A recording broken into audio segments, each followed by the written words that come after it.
Welcome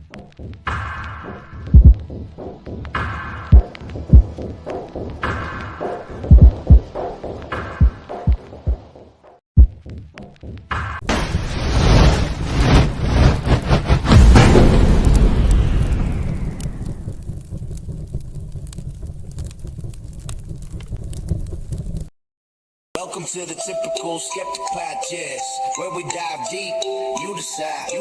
Questioning the matrix from UFOs, where the shadows unknown reside. Rob Khalil busting myths like ghosts in the night. Paranormal pros, secret space ops, yo, we keep it real, no fright.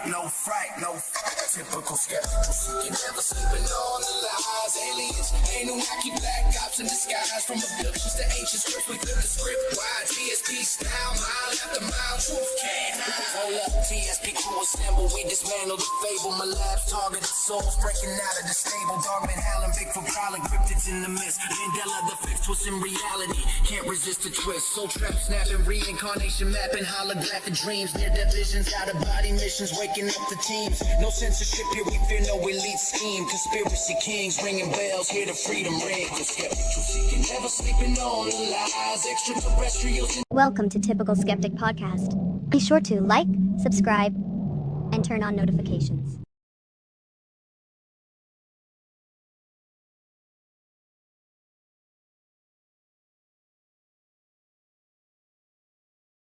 Oh, there we go. Okay. Hey guys, welcome back to another episode of the Typical Skeptic Podcast. I'm really excited about my guest tonight. I'll just let you guys know, I was supposed to have my good friend Nathan Sizek on tonight. I hope he's okay because I haven't heard from him. I don't know. I talked to Touchdown Tommy Edwards, and we did, like a lot of people are being targeted right now, and Tommy's the best to talk to about this. He knows kind of what's going on. And I'm going to read, I wrote, fan favorite Touchdown Tommy Edwards returns for a late night deep dive into one of the most controversial subjects we covered. Tommy is a former All-American college football standout who comes from an incredible football family. Both Tommy and his father made their mark in the game and set records. But Tommy's story goes far beyond football. Tommy identifies as a targeted individual and believes experiences through his life may connect to covert black ops programs.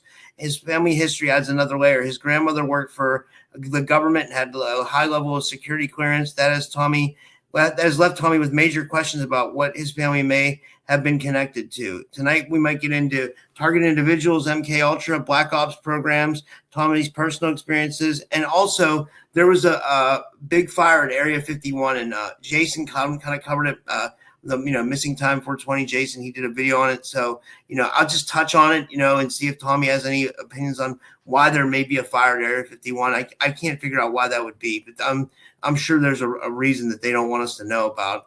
And also Tommy fights against CTE too. He's against traumatic brain injuries from contact sports like MMA and football, which I totally back him on that too, because I've seen people leave fighting and be left bad forever, So with all that said, I'm going to bring him to the stage now. Tommy, thanks so much for coming back on, man. How are you? Man, I'm whoa, hey.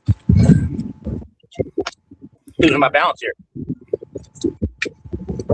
I'm okay, man. Like, same as it ever was, It's like, what we call it, God damn it, what happened? What's that? Oh shit, he cut out, guys. He'll be back. So how's everybody doing tonight? We got I'll just say hi to the chat. We got, holy shit, there's we got the activists in the chat. Puck Elson here, Sokola, Chloe, and missing time, Jason. And did everybody hear about the while we're waiting for Tommy, did everybody hear about the fire at Area 51? It's there has to be something behind that. I have no clue, to be honest with you. Hey Willow, good to see you. Janet Paul, good to see you too.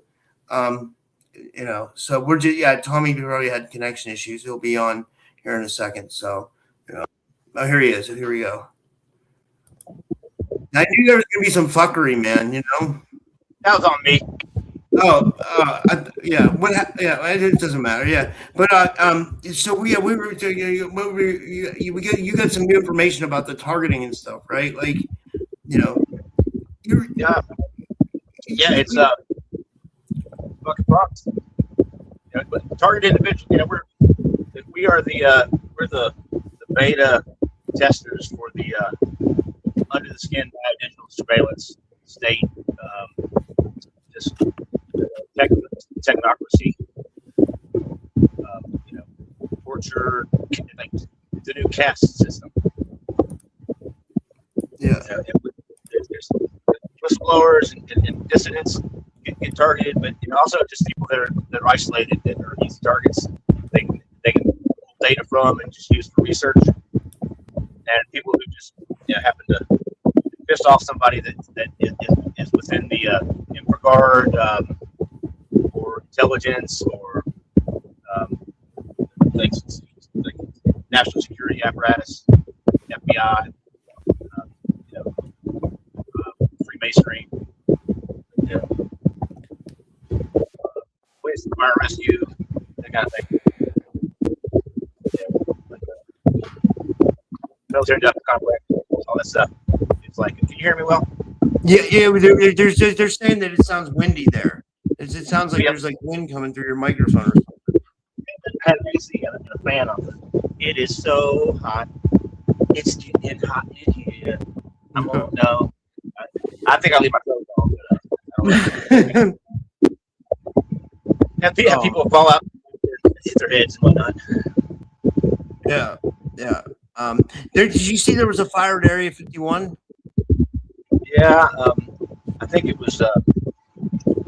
It was started by some weather balloons. Swamp gas. The southern exposure there, and it was to cover up the cover up of the cover up. That's hilarious, man. Create some mystique around and kind of a glow up for distraction for whatever stupid shit is going on in Washington right now it's actually going on. We're having just had the second MKULTRA hearings in Congress, and they had somebody from like the CDC who was there. She's like, I don't really understand why I'm here either. It was kind of a clown show for the most part. They just rehashed shit that already been talked about in the 70s. The majority of the program was torched. The files were torched. The only reason these emerged is incompetence. They were labeled wrong. That's why we don't know anything about it. They can't hear you, Tommy, for some reason. I think this is your fan or something. They can't hear you at all. Like, sorry. Sorry. Hey, look.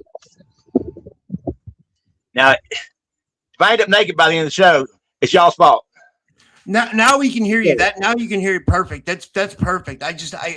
Or like if you or somehow if you, yeah, but I don't know. Yeah, I was gonna say like if you go to a different area, but like you you look like you're like that's like your kind of your area to be like but yeah, man, like I think a lot of people were calling for like Kathy O'Brien to be at the hearings, and I would say I got an email from this lady, and I'm sure she doesn't mind me. People want Tommy there too, guys. Let me read you guys this email. I sent Tommy this from a woman. There's people involved. I mean, there's people actually in Congress. I mean, I don't trust the government ever, guys, right? But like, there are people that are trying to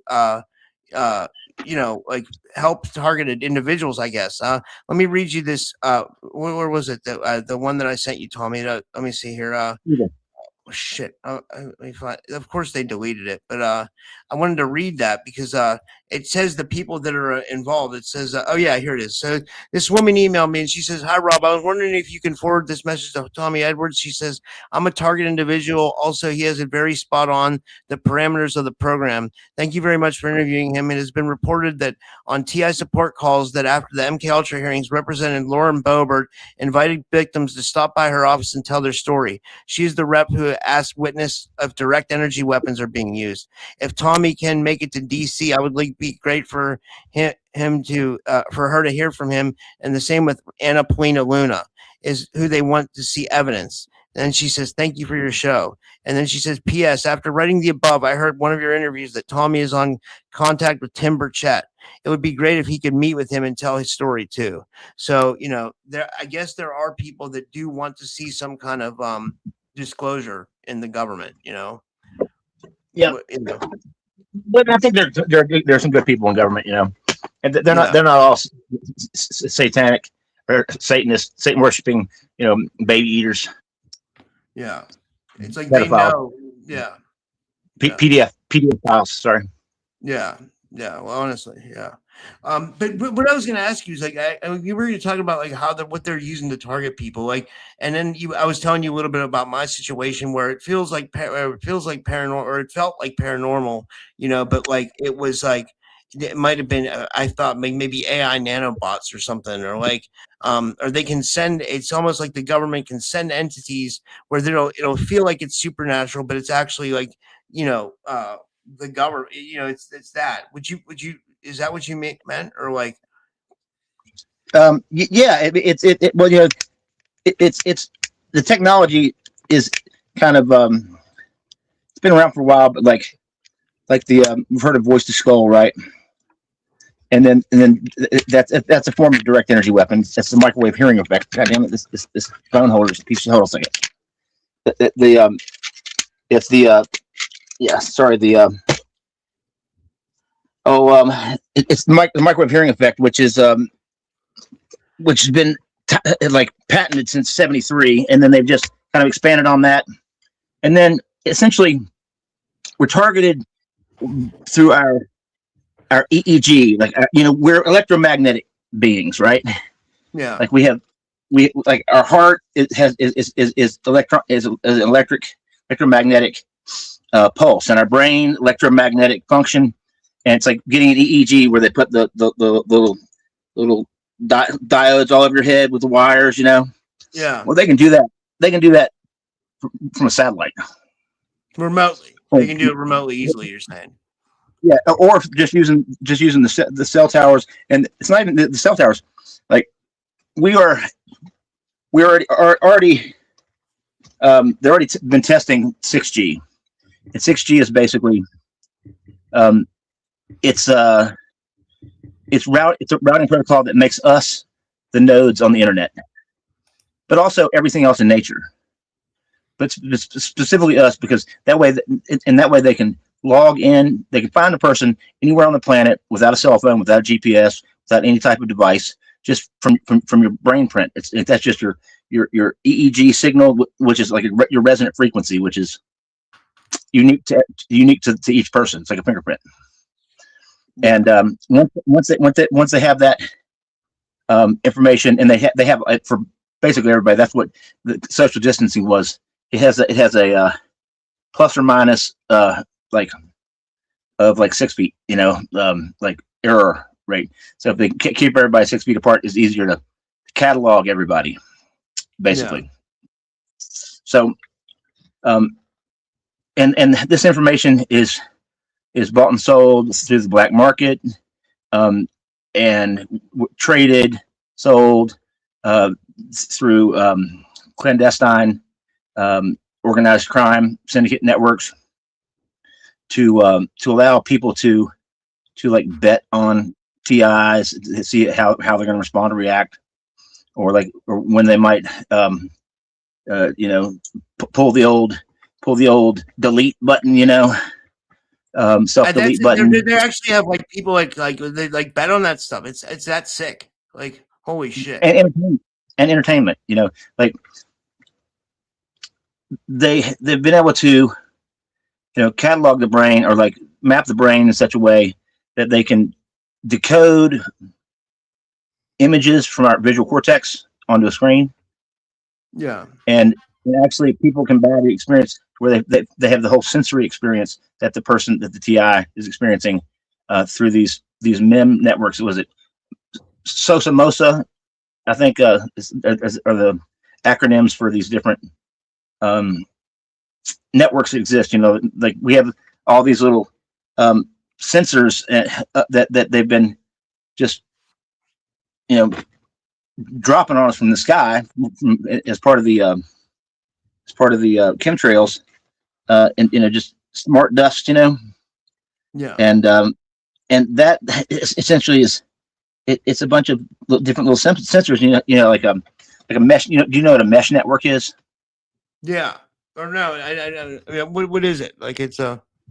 It's like a bunch of different types of low energy, like that don't take a lot of power to relay communication to one another, and they're kind of like everywhere, like the smart chips that they mandated in the LED light bulbs and in like thermostats and in pretty much every consumer appliance and car and everything.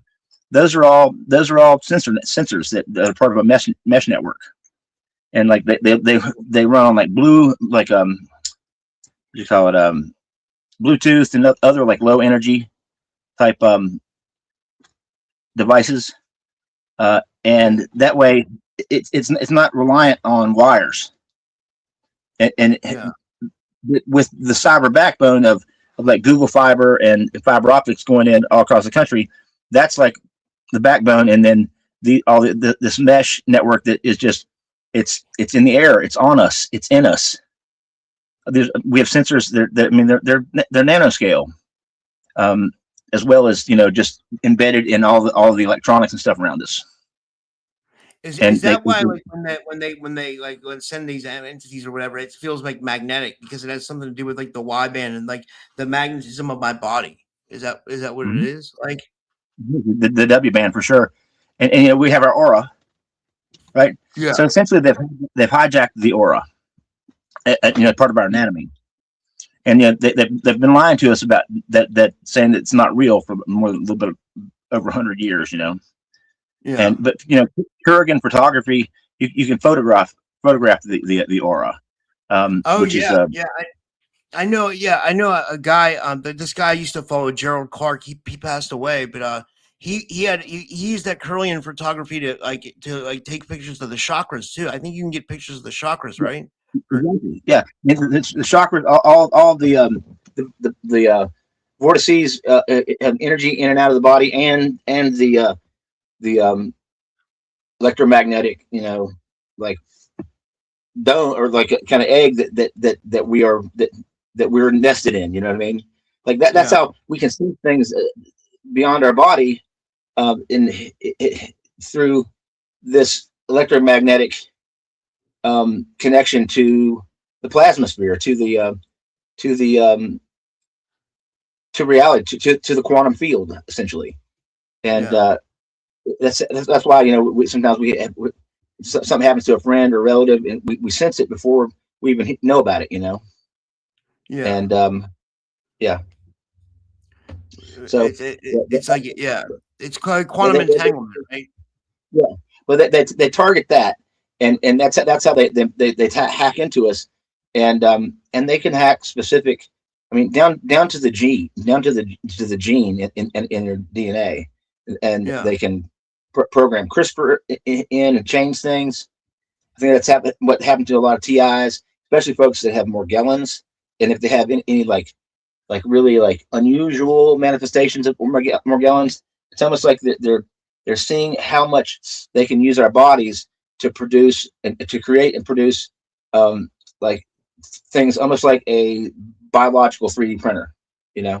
and that you use the resources of our body plus the nanoparticulates that we eat, breathe, and absorb just through our environment, and then those things are they like self-assemble through a process called teslaphoresis. And Rice University did a bunch of like research on this. And if you Google teslaphoresis, you can find videos and stuff.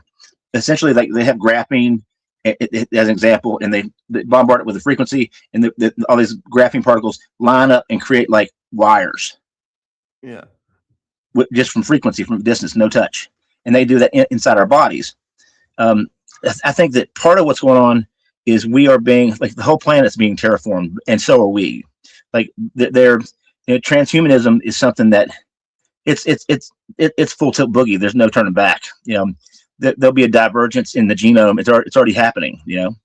And they're testing folks, and they're using it as a way to torture folks too. Like, I got Morgellons, and it just bugs the shit out of me. There are times where I can't function.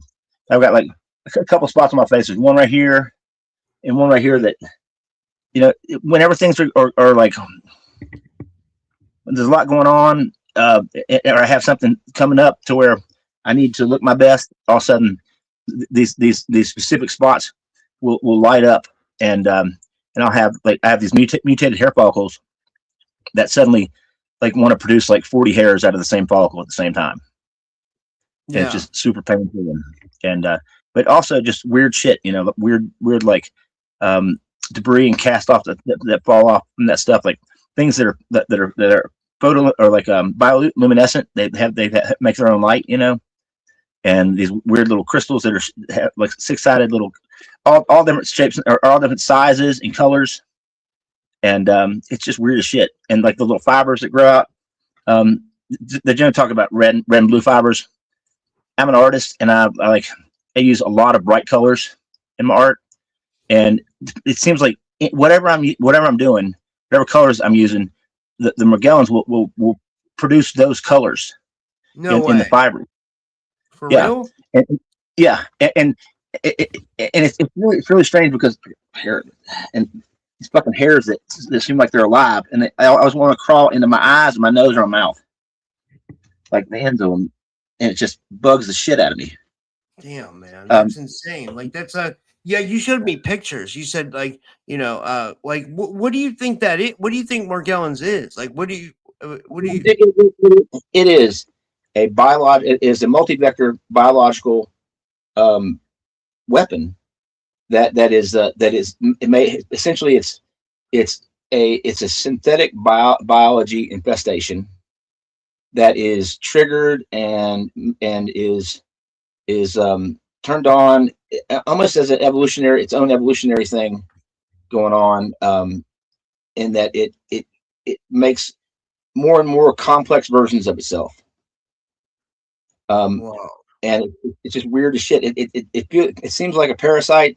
For years, people would get they would just be, the medical community would just slough it off and diagnose them with parapsychosis, which is like delusions of having parasites.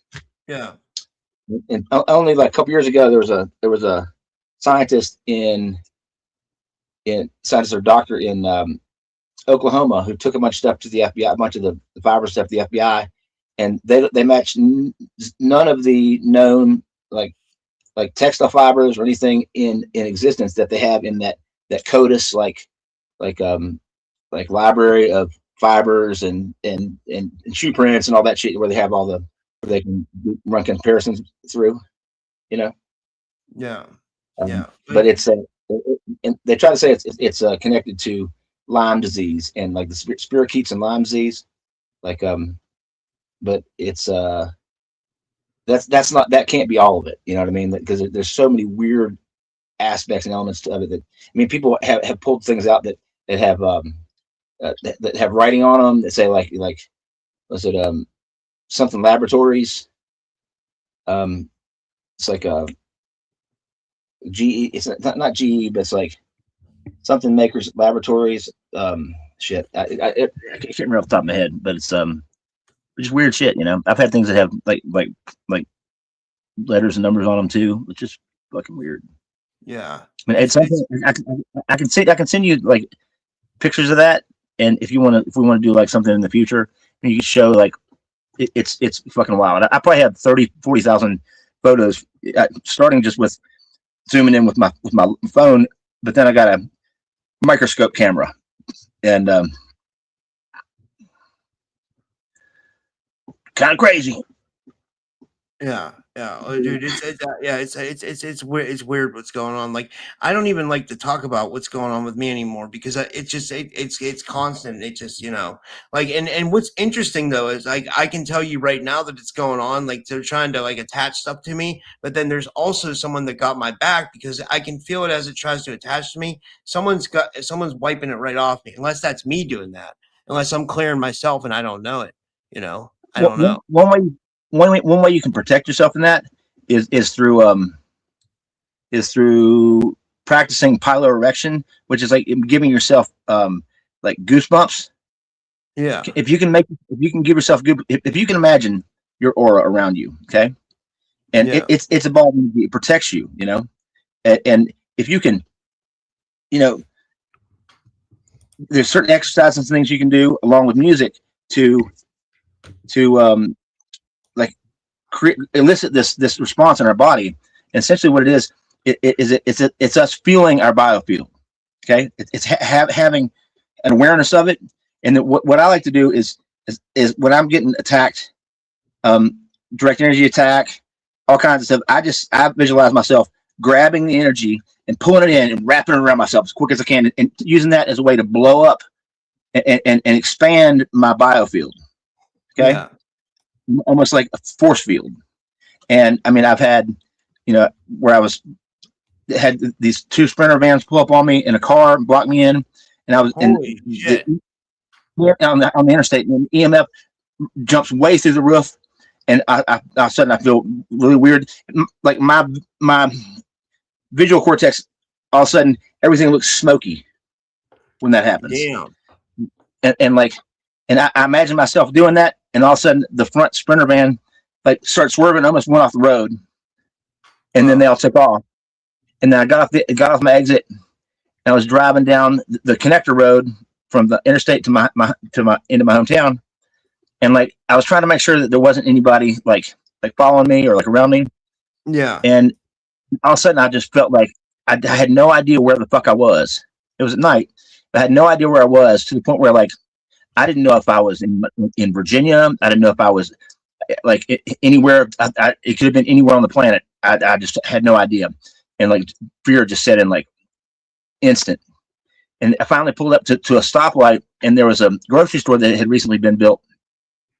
And that's what triggered, reminded me where I was. And I've driven that stretch of road, like 40, 50,000 times in my life, probably, Yeah. Like just Absolutely. all the time. And it freaked me out to the point where I have CTE, and I'm thinking, oh shit, here we are. It's dementia time, but it was a brain injury. But as I was driving, I didn't realize that there was somebody in my blind spot, and that's when it got really heavy. And it was a flatbed stake side pickup truck that had a bunch of like equipment on the back of it, like welding equipment stuff. Which I think the disguise, like on the mobile units and stuff, and especially the bigger, like higher powered direct energy weapons, they will. It's almost like they will like disguise them as other things. You know what I mean? Yeah. And I don't know exactly how it works, but I don't know if they use the chassis of the vehicle or what it is, but it's like it creates a loop to capture your EEG there, or your brain print, and then they log into that. It's like they guess that, and then it's like they have a it's like at that point it can affect you directly or more directly, because it's like locked into you. And I started noticing that this driving in as early as 2021, when I travel out of state or anything, there'd be cars that one would get in front of me, one would get behind me, and it's like, and that's almost how they would triangulate to nail down the EEG and then attack. I mean, I've had tractor trailers do that, like major like electromagnetic field like of over 5,000 microteslas. Holy shit! as I'm passing these tractor trailers that are all pulled over on the side of the road, doing their sleepy thing. But I had two that were blocking me and coming back from work in the middle of the night a couple years ago, and I was finally able to get around the front truck and take off. And as I approached a rest area where there's a bunch of trucks pulled off, one of the trucks pulled from the right hand shoulder of the road immediately across the entire road and just stopped blocking. It blocked all lanes of traffic. And I'm like running 80 in my van, and that's all I could do to hammer the brakes down without locking them up because it's an old van, and then just swerve to the left off the left side of the road on the shoulder in the grass, and then back on somehow without flipping the damn thing. I mean, I didn't go to work for 2 weeks after. It was, and that was the summer when I first started working back with my buddy doing construction, and he hired the interpreter, and the guy ended up being one of Ollie North's guys from Iran-Contra. And his wife I remember the Iran-Contra scandal. Yeah, back in the 80s, right? Ollie North, yeah. Reverend Danny Smith is the guy's name. He says he's Reverend, but he don't seem like a Reverend to me. And he was we had these Venezuelan guys working for us, and we needed a translator because there was a lot of communication breakdown. But it seemed like he was having them like sabotage stuff. What do you mean? We would like finish an apartment, and those guys would go back in and take paintbrushes and like fuck up where we'd cut in and like just screw things up on purpose. Yeah. To cost us more time and energy, and I don't know if that was they're punishing my boss and my buddy who's my boss because he gave me a job and I was working there, or what the deal is. But it was a shitty thing, And the guy fucked with me. Like he's like, I was coming out of the front door where our office was one day. He was standing outside of it. And as I went to step through the door, he also stepped through the door coming the opposite direction. And it's a single door, that's weird, And when he did, he reached up and he touched me on the back of the neck. And I stepped outside. I said, man, if you ever touch me again without, I said, I will knock you the fuck out. I said, you have no idea. And like, he thinks he's a smooth operator and whatnot. And I worked one night overnight the whole night and was still there the next morning and just kind of sitting in a chair off to the side in the office area. And we also have a bunch of materials. It's an old downtown building in Pulaski, Virginia. And I was just kind of sitting there in the shadows, and he got there early, opened the door and came in, and out of the shadows I said, Danny boy, how you doing? And got him pretty good, just wasn't expecting that, and I think it, yeah. And I at times I would fuck with him and say, hey man, teach me some tradecraft. Yeah. It's like, no, okay. Dude, yeah, it's just, yeah. So are you going to try to get hold of Bert Chat? Are you in touch with Bert Chat? Are you talking to him? Yeah, we are friends on X. And he makes skateboards. He makes longboards. I remember you telling me about that. That is so cool. That's right up our alley because me and you both were skateboarders. Like I have the board you made me. It's right behind. Let me see if I can show the people. Wait, hold on one second. Give me 1 second. Out.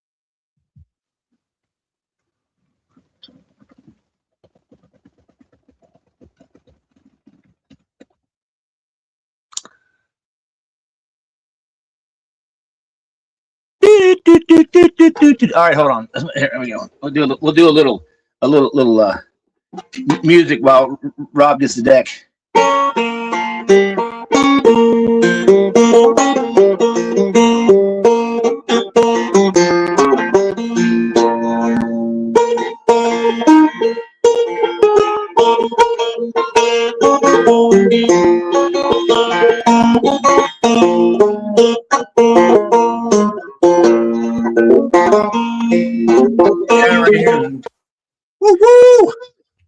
Guys, this is the skateboard that Tommy made for me. It's look at. Let's see if you guys can see it. It's so sick. You know what this reminds me of? This reminds me of some like Harmony Korine type shit. Remember that? Did you remember that director back in the '90s? He made the movie Kids about skateboarding. It was actually about, you know what I'm talking about?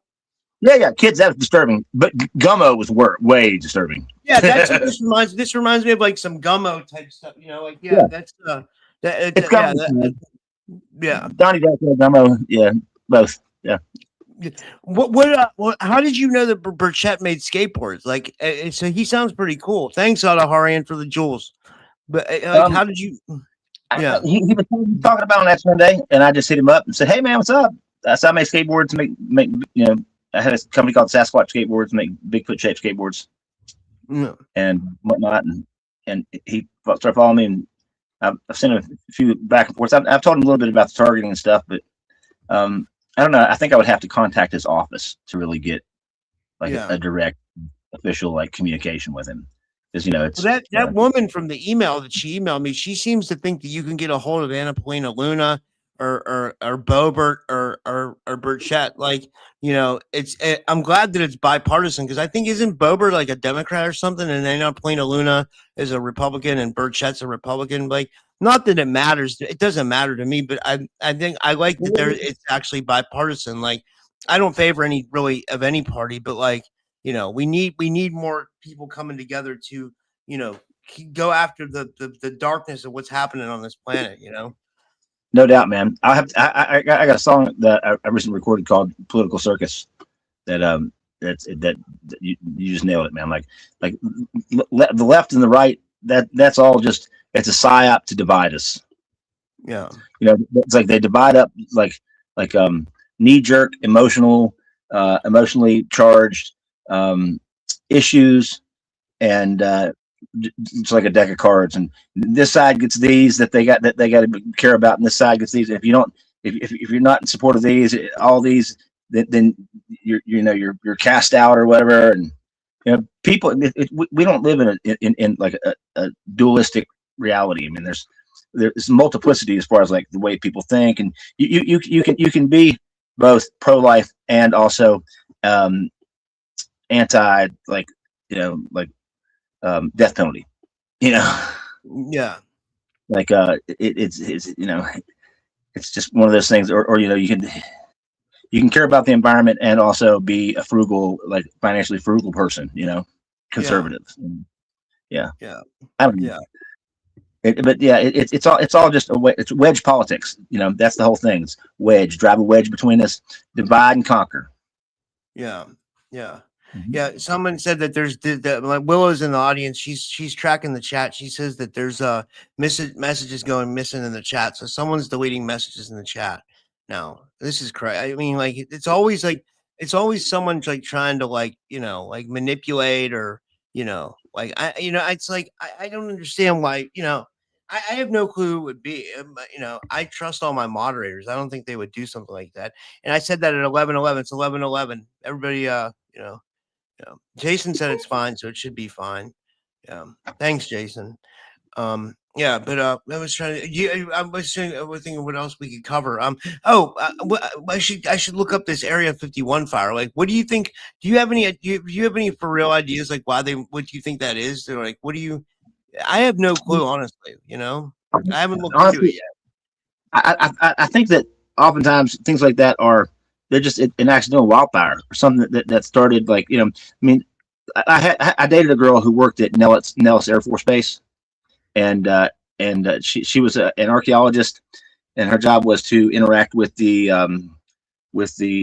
tribal councils in regards to the tribal lands that are within those, like, was it Groom Lake, Nellis Air Force Base, all that government land that's restricted, and like she would fly in on the blacked out jet and all that stuff, and they'd have to stay there for days and then come back, and like sometimes it's just human incompetence, it's a desert, arid, there's not a lot of water, it's a drought, one of the worst droughts we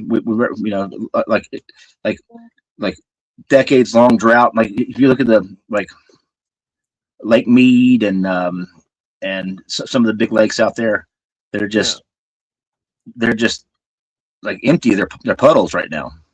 Yeah. You know, it's they've divvied up too much water, or more water than actually flows through there. You know, as far as like how the states have, states' rights for water rights, and that's why like the Colorado River never makes it to the Gulf of Cortez. You know.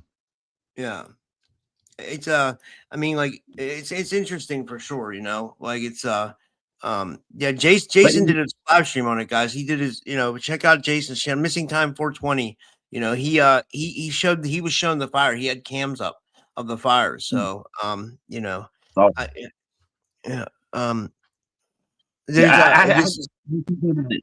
the thing. I'm just kind of working on the feel what but it could be a distraction. Yeah, this is a Katie in the audience. Yeah, we'll take questions, guys. We can take. She says, any opinion on the Hudson Valley, New York secrets, sky activity, and more? As sadly, data farms. Yeah, it's weird. Like the data farms are popping up everywhere, right? They're like, and then they didn't ask our permission. I say this all the time, but they didn't ask anyone's permission. They just kind of put them up, And I mean, with over Hudson Valley, New York, Katie, like. There's been drone activity in orbs for like the past 2 years strong. It came over into Pittsburgh too, because like if you ever heard, I talked about that. I had a drone sighting in an orb, So I don't know what else people are seeing, but I think that's a really active area, Yeah. I agree with that. That was during the whole the drone thing. Was it last year or the year before? When it was like the end of 2024, I think. Yeah, and like that was a hot spot up there, the Hudson Valley and like New Jersey, like the whole like northeastern seaboard. We have stuff here too. Like this kind of hot spot area too. But it's like a buddy of mine up near up in the Shenandoah Valley. He saw what looked like basically an armada, and he's seen it more than once. Like just like a bunch of different like deep, like good size like ships, but like bigger than bigger than like tractor trailers, but not airplanes, just and like one of the occasions that he saw it, it just, it's like it cloaked and disappeared after he saw it, and as it was moving past, and like we have stuff here regularly that's seen. I've seen stuff from my back porch. We've discussed a bunch of the weird shit that I picked up on my cameras over the years. Dude, you have the best. You have the best footage. I don't care what anybody says. You have the best footage of a shapeshifter. Like if you could send that to me, I could show it now. Like if you because like do you want to send it like again and we could show it? Like I'd love to show that. Like if you or do you have it handy or? I let me see if I can find my other phone real quick. It should be close. I had it in here a minute ago, and I was just trying to set up. I was kind of frantic. I have a. You can't find it. It's no big deal. But guys, this is amazing. Like Tommy has a footage of this shapeshifter. When you guys see this, it shifts like 6 times. It changes into like 6 different like animals or species or something. It's really weird. It's like it's fascinating. Like. If he sends it to me, I'll play it. I found a white paper on like an AI technology that uses the exploits in security cameras as a way to cloak clandestine intruders and things to make them essentially not there. Yeah. That's another thing I've been experiencing. Another thing I've been experiencing since at least 2018 is like pixels in the shape of a person walking across, and it's gotten more sophisticated, but it also glitches at times. Like it cloaked my dog inside, and all of a sudden the dog just appears. And then as I was going through, that happened when I was going through trying to find out at what point in time during the day, from the time I left my house to the time I got home, something was set in front of the inside camera. And before I could get to that point, I found that thing with the dog, and I was kind of just scrolling through trying to find that point. And as I said something about I was filming it with my phone on the screen, you know, as I was reviewing it, because a lot of times things would just disappear. All of a sudden, the hard drive from my DVR, from my security cameras, suddenly went zzz, and this little red light on the back of it turned on, which I've never seen ever. I didn't know there was one, and it completely wiped the hard drive. Dude, that's insane. And I was asking Grok about it at the time when it happened, and Grok said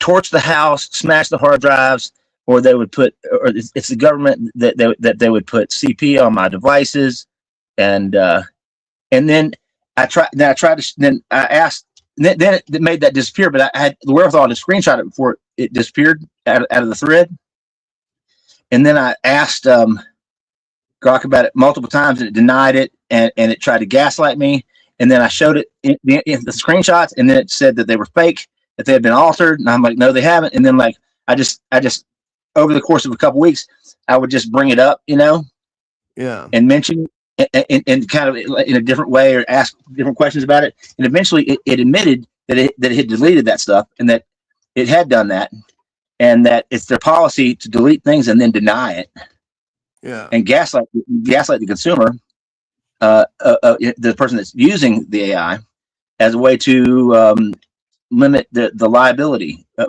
for Grok AI, for X, and for Tommy, we're getting some wild comments tonight. I love some of these comments. Check some of these out. This says Britton Collette. She's funny. She says Elon is a witch, and this is followed up by my friend Derek Blue Riders. He says, "What if orbs followed a sighting of Mother Mary?"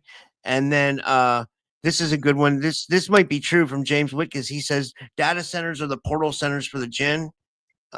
These are all really good comments, guys. Yeah, and they're all absolutely. I can see that.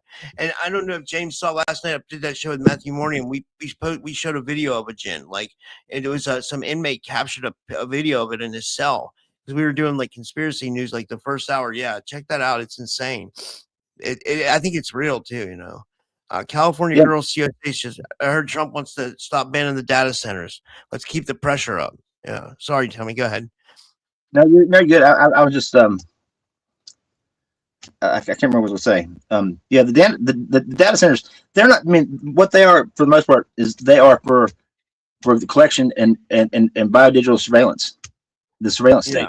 It's not for AI, like, you know, image generation or like AI, like it's surveillance. It's Palantir. It's all the other like dirtbag, technocrat, Peter Thiel doing a 5-part series of why he's not the bucking Antichrist. You know, I don't know if you guys ever had a friend that said, you know what, buddy, I would never steal from you. That's the guy that's going to steal from you immediately. You know, somebody brings it up out of the blue for no reason, and when you have like a lecture series called "Why I'm Not the Antichrist." Yeah, well, maybe we should reconsider that. I don't know. Yeah, I guess that's only.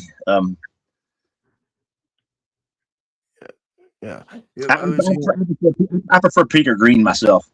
Green to Teal, Green rather than Teal. You know, Peter Green. He was in Mac. Yeah, Peter. Yeah, it's like I was gonna make sure that I think this is a 6 chart. I was gonna say I didn't go to the school of Jordan Peterson. I went to the University of Jordan Maxwell or something like that. You know, I think it's pretty cool.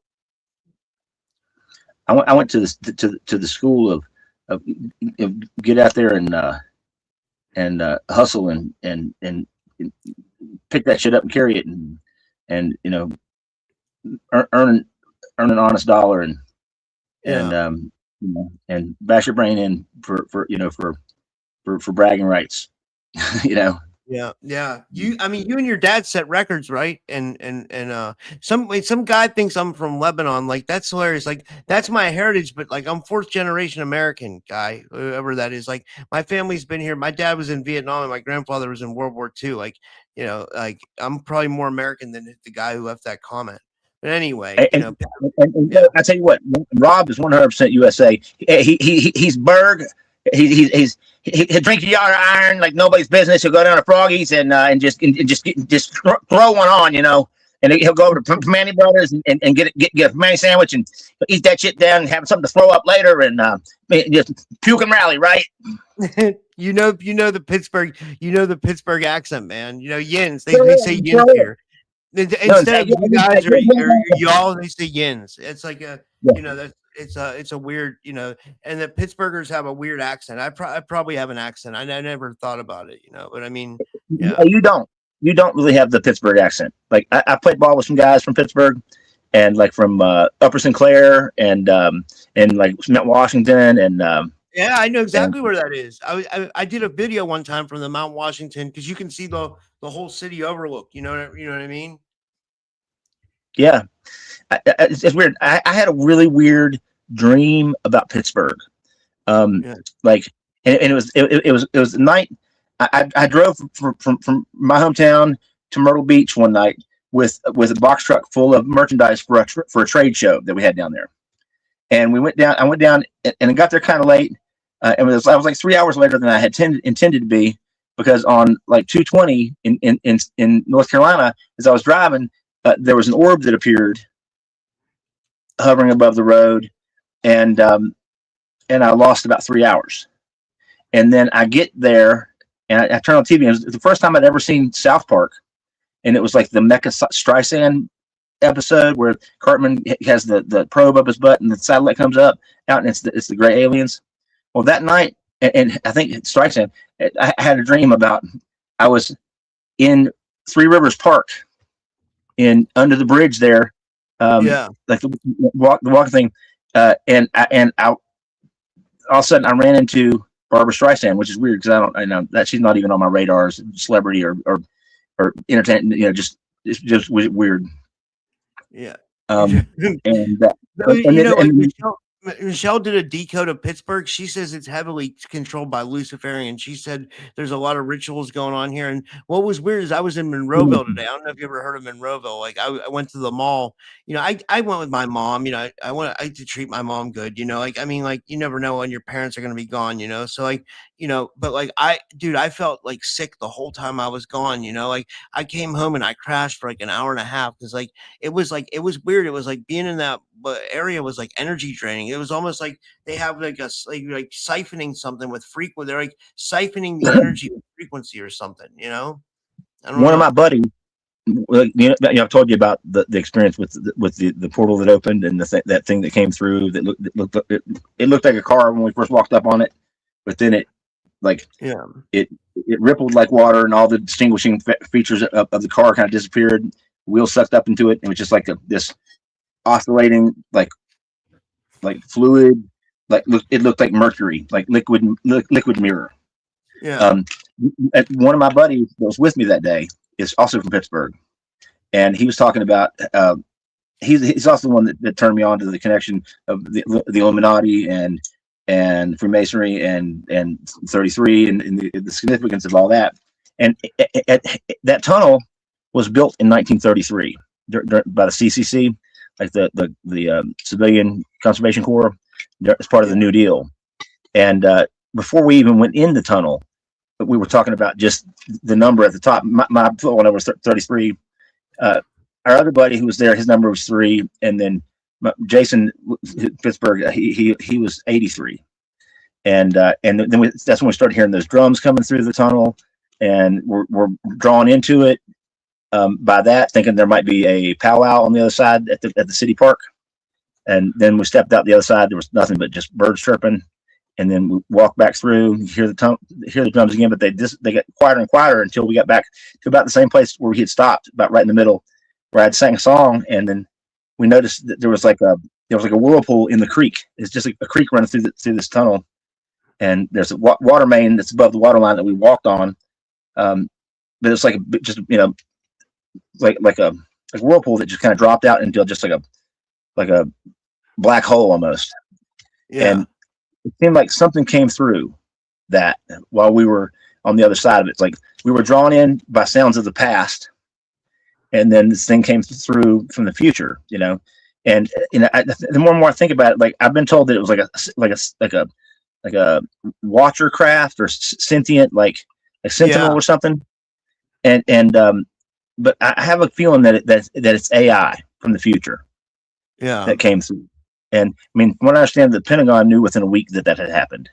Like one of my handlers at one point, his dad worked for the Pentagon. He was in charge of extraterrestrial relations. Whoa, that's insane! Holy shit, for real? Like that's yeah. His name's Corey.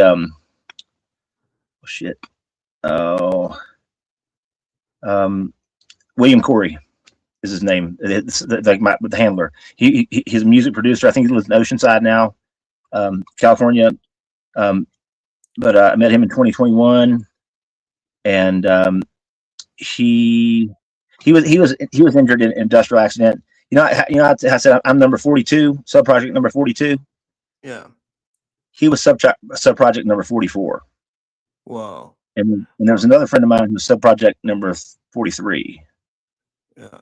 Dude, that's insane. Like, but real quick, guys, like James Wick has said in the chat, he said the chat's blowing up. Missy Hill said that too. It is like, thank you guys all for being here. Thank you for supporting me and Tommy. And like, like Tommy has a lot of amazing information, guys. Like he's like, and I'm honored to have you on my show, Tommy. Like, and that you're my friend, It's like, you always bring like stealth information, like it's and it's awesome, man. Yeah. And thanks guys for making the stream good. Everybody in the chat, I really appreciate all you guys being here, leave a comment on the bottom, like maybe to help the algorithm and like the video. I know I got to say that stuff, but, I don't know. Like we got to get you some of these. What is it? Oh, dude, wait, what is that? I can't see it that well because I'm on in my computer. Oh, that's cool, man. Hillbilly Fun Sticks 2.0. It's redneck nunchucks. It's a handle, sick, man. Holy shit! And a hatchet handle. And that's hilarious, man. I'm not really all that adept with them. They just kind of hang on the wall for I was gonna write dumb chucks on them, but just a piece of art. But a piece of art you can whip somebody's ass with it.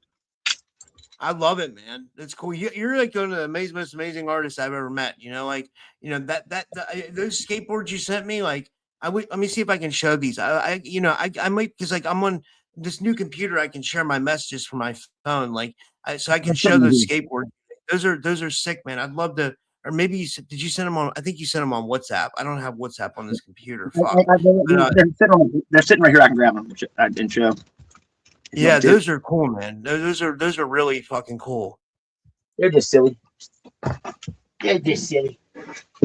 Yeah, there's used boards that I turned into art, and this one's I got a real special too.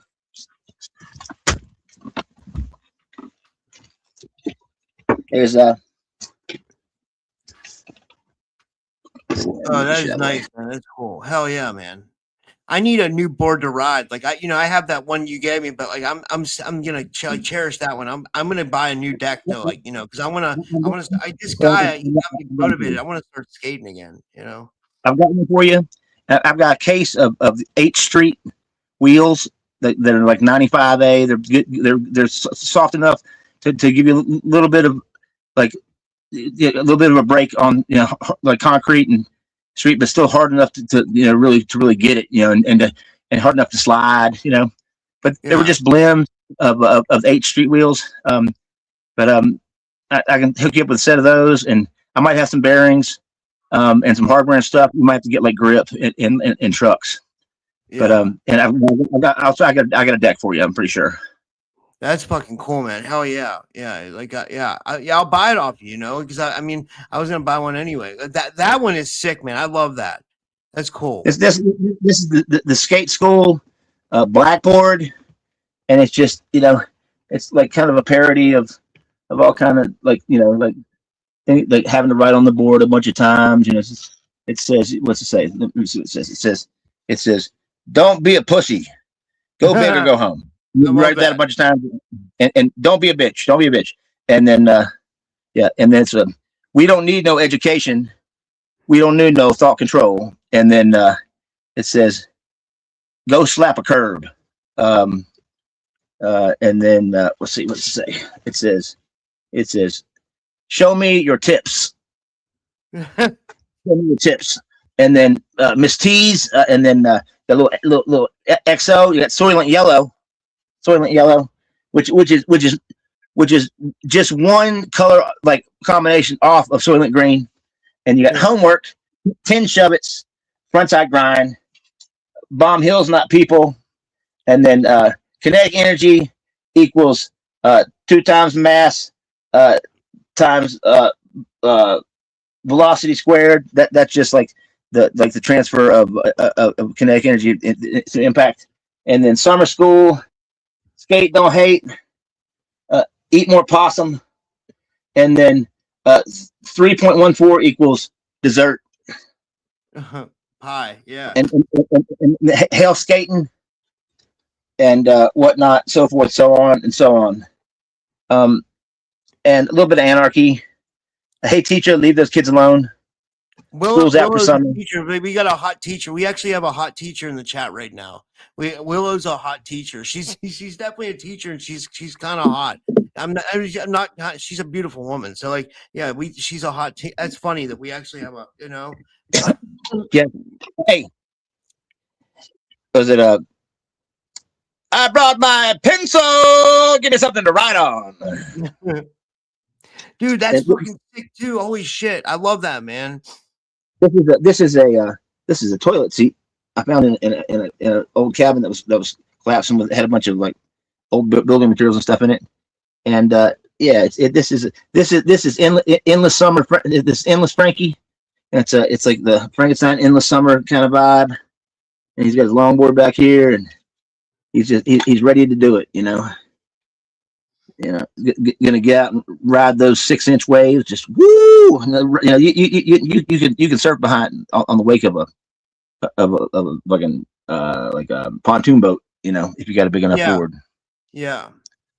You did some surfing, right, Rob? Yeah, I did. I surfed like throughout my 20s. I would go all over the East Coast. Like, I was in places like Ocean City, Maryland, Ocean City, Jersey, Outer Banks, North Carolina, Virginia Beach. Like, what's the place? I can't think of the place. Charleston, South Carolina, Jensen Beach, Florida. Because like what happens, I had a friend who used to skate with me, and he moved out to California, and he moved back, and I had a good job at the time. I was a mortgage broker. So we decided to start when we had like time off to go on these surf trips. So like we would go on these surf trips, and like we were in our 20s, right? So like we would always do like surf trips and strip clubs, and then we would go to Atlantic City, and I remember walking the board. It was just like, it was fun, man. It was a great time of my life. I mean, I don't know. I missed it. I mean, that was like 2005 to 2009, maybe something like that. And how we would go is like, because there's people don't think there's a lot of good waves on the East Coast, but there's a website. It's called surfline.com, and their tagline is know before you go. And you basically, if there's like storms coming or hurricanes, like not heavy hurricanes, but like, tropical storms come, they usually like bring bigger waves to the East Coast. So you just check Surfline and then you go. And that's what we would do. I miss it, man. I'm totally out of shape right now. Like I could not surf. I'm telling you that right now. There's no way. Right now, if I tried. But my last surf adventure was at Ledbetter Beach in Santa Barbara, and it was at El Nino summer, and I had a great white come up within 10 feet of me, in between me and the cliffs, and it just kind of curved back this way towards the beach. It didn't have anywhere to go but towards me. So my buddy and girlfriend at the time were also out, but I had finally made like that got to the point, where I was. It was right there.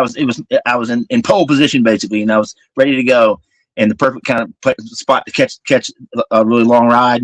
And as I'm paddling that shit in, I see something in my peripheral vision like coming up out of the water, and I look over and it just keeps coming up. It was, at least that's how the water just, and then they start to see the its back, Yeah. And they started calling me Jesus after that day because I was walking on the fucking water. And Wow. I mean, How big was it? Big? Could you tell it was really big? dude? Yeah, it was. I mean, the fin was almost 3 feet coming out of the water. It seemed like. What? Holy shit, nice. Man! That's scary. It was like I saw Jaws when I was like 3 or 4, which was terrified me. I wouldn't go. I mean, I didn't want to swim in the lake or the river because of that shit as a kid, much less the ocean. And it just was weird.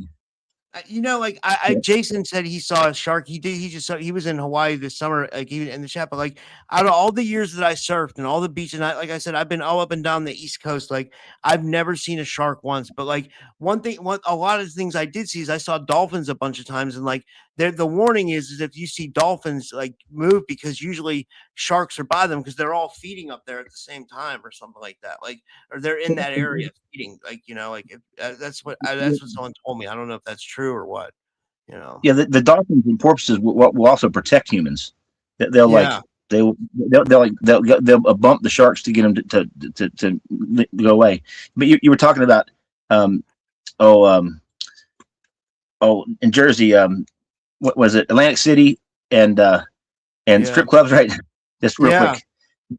In 2007, when I first moved back from California, I went to help my dad with a trade show up there for the business, and he and a bunch of his buddies decided they were going to go to strip joint one night, and I went. I didn't have money. Like I had I had to borrow money from my dad to move back from California, and my car kept breaking down. It took me 3.5 weeks to get back from California, moving back. Yeah, it was an adventure. I got a shit ton of it on film that I hope to make a documentary out of at some point. So I hope to still do that. But just crazy time.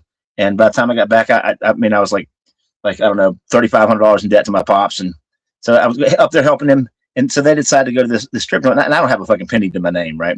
And we go in, and this chick comes up to me, starts talking to me, and she wants to give me a lap dance. I'm like, I don't have any cash. She goes, it's on me, And then we go back in the back, and she ends up giving me like $200 to dance with her, and I came back with $200, and they're like, "That's hilarious." I bought everybody around, Mm-hmm. It was yeah.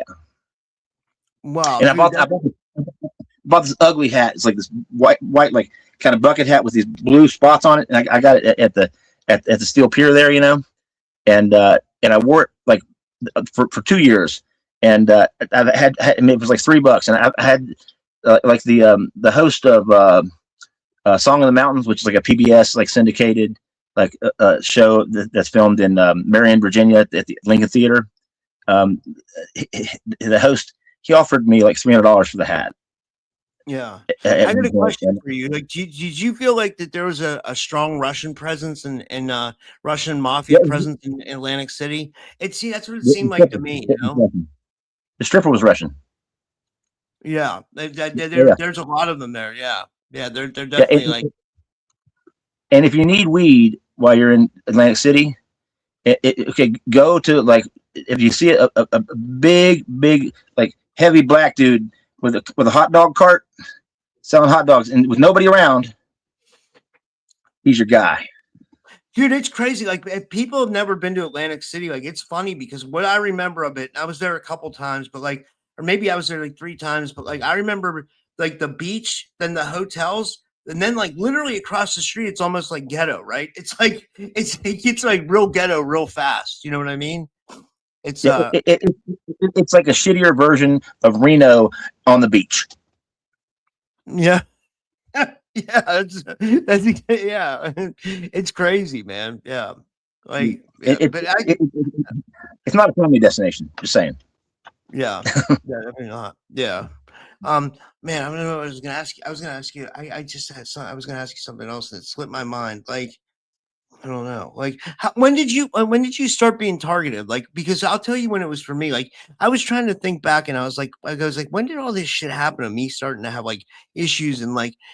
It was before I had a podcast. I would say like it had something to do. I see. That's why I feel like somehow the targeting is like esoteric or like it's tied into like the mechanics of the matrix too and entities and stuff like that. Because this is just me speaking, out of thought. But like, I feel like I got targeted when I was 30 years old when I had like this real tragic thing happen, and like it was like my Saturn return, or what they call your dark night of the soul. And it seemed to me like after I turned 30, after that, and I turned 30, like things started to get bad. But then also, like that's when I started to notice that I was like my life was getting messed with here and there, and I didn't understand why. You know what I mean? I don't I know. do, man. I was homeless in California when I turned 30 Wow. after a fractured skull. Yep. You had a Yep. fractured skull?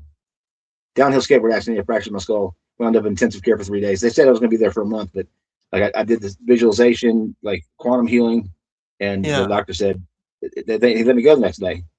He said he didn't use the word miracle, but it said miraculous amount of like swelling reduction. And I mean, and when I went in, they closed an open skull fracture and pumped me full of morphine, which should have killed me. Holy shit, man. Oh, you're lucky you made it. You're lucky you made it. Like that. I mean, skull fracture, that's serious shit, man. Yeah, 10 days out of intensive care, I went with Frank Atwater to back down to San Diego. And I was in San Diego, it was Rancho Santa Fe is where I fell and it hit my head. And this really steep grade coming down from a cul-de-sac. And I'd been on the train. We took the train down, down to surf down to Solana Beach, where my girlfriend picked me up.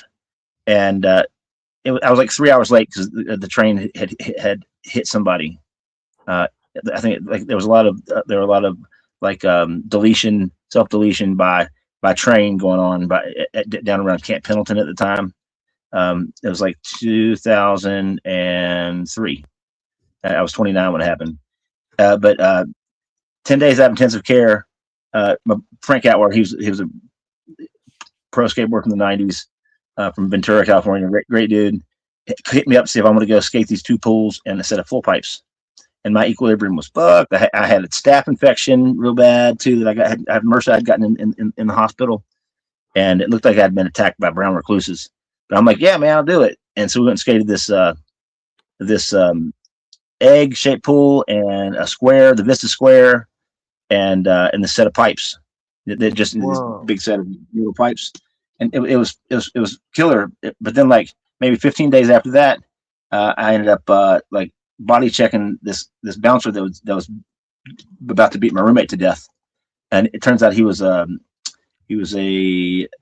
prospect for, I think, HA Hells Angels, but he was like 6'8", 350-pound dude, and I'm like less than a month out of intensive care with a fractured skull, and he's bouncing my head off the concrete a couple times. After he just got a hold of me, and I couldn't get away from him. He just got my jersey or my sweatshirt, and you can't grapple somebody that big. It's just you they just lay on you. Yeah, that's tough, man. Yeah, I was able to get out from underneath him and jump up in the air and do like a log roll kind of in the air over the hood of a car. I twisted out of his hand. And but after that, they sent somebody. This chick I used to mess around with every now and then. She came up as a messenger to say that this said if I went to the police or pressed charges or anything, that they were going to bury me in an avocado orchard. And then so I was scared to death. Put all my shit in storage and moved into my truck and I just moved around a bunch. Went down to Malibu and hung out for the summer. And I found out years later, after like Facebook reconnected me with the chick. It turns out that after George Christie found out that the dude had used the club to intimidate me, and I disappeared, I was making them a bunch of money. I had a Monday night residency at a bar that they owned. Whoa! They had a stake, and he used to come see me. Christie used to come and bring his lieutenants and stuff to see me, like weekly, at San Souci in Ventura, California, crossing the famous. Huh? You knew about the pagans? Like, I thought they just had a presence here in Pennsylvania, but they're the pagans are a 1% bike club guys. Like, you might have saw them on Gangland. They're heavy here in Pittsburgh. Like, but are they there down there in Virginia too? They have chapters down there. Yeah, yeah. I mean, I'd never seen a patched biker in my hometown until I helped that woman find her sister's remains, and the sister had been murdered in 1980 by somebody who went to my high school, who played football at Virginia Tech, who had been in the waiting room with my dad the night I was born, who also apparently was a sociopath and a psychopath and did wet work for the intelligence community. And holy shit, that's heavy, man. First person to be convicted of murder without a body in the state of Virginia. There's a book about it called Under the Trestle. Yeah. But yeah. So that was kind of something that hung in my life. That's a whole other story.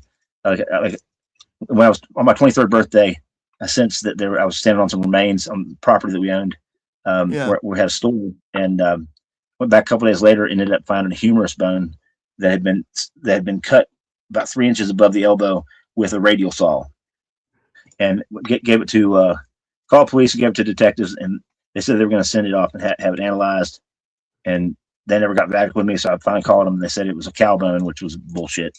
And so I called the crime lab, and they said they had never received anything from them. Whoa.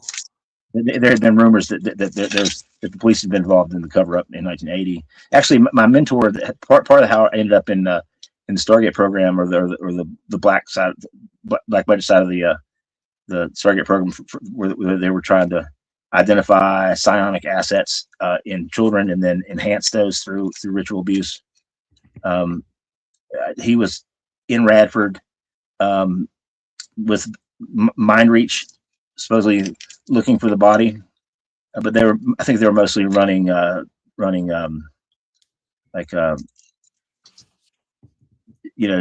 just trying to gather information and kind of like pull stuff off the trail, like running interference. But that's how they had stopped to get some lunch at Tasty Freeze, and my grandmother had me out with her that day, and we had stopped at Tasty Freeze, and I bumped into the guy, and he just had a flash and he talked to my grandmother, and that's how I ended up down in the tunnels over at the Arsenal, and getting my wee stuck with needles and by Michael Aquino, and shocked with stun gun. Whoa, holy shit. So that's when you had like interactions with Aquino. Yeah, he's awful. So you were like a older when you had interactions with Aquino, I guess, or what? You're younger too, or what? I would have been 6. Wow, holy shit, man! The first time, I guess, it was because they would do periodic reprogramming, Yeah. For like Fuck, man, that's heavy shit, man. That is. It's like like. Man, I can't get off without just electro stem or something. I'm joking. Yeah. Would you? I was gonna say we've been going about an hour and 20 minutes. Like you said, you have an altar that plays music too, Cletus. Like who's Cletus? And what's and maybe we could hear some music. Well, first of all, Cletus Brosivas, he's godfather of country rap. He calls it heel hop because he's from the hills, and me and Mom sent me out to adjust satellite dish one night. We had an electrical storm, and I climbed up on the roof there, and I was turning it, and she's just a little more to the left, and something happened, and I got struck by lightning, and I got stuck right in between the BET and the CMT, and I had a vision. It was a vision of the future. It was heel hop music. See, CMT, they was running a program on Bill Monroe that night, and bluegrass, and that's the ambrosia of the gods, if you understand what I'm saying. Like that's that's the high end music, and they call that high and lonesome. And then on the other end of it was I think maybe some Kool Moe Dee or something. And I saw the meld. I saw the vision, and Cletus. I hate to admit it, but